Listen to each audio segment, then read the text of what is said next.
Halos lahat ng mahirap, pinangarap maging mayaman. Pero naisip mo rin ba kung bakit may mga tao pa rin na kahit magsumikap ay nananatili pa rin mahirap? Dahil kailangan talaga ng mahirap sa lipunan. Isipin mo kung lahat ng tao ay mayaman na, sa tingin mo ba may mga construction worker pa na magtitiis sa initan para lang kumita? Kung mayaman na silang lahat, sino pang gagawa ng bahay?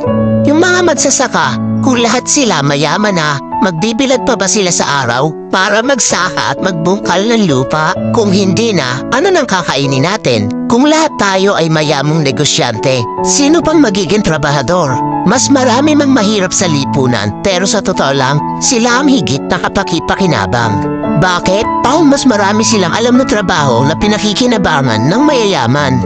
Tulad ng isang kumpanya, hindi iyon magiging maunlad kung walang mga empleyado.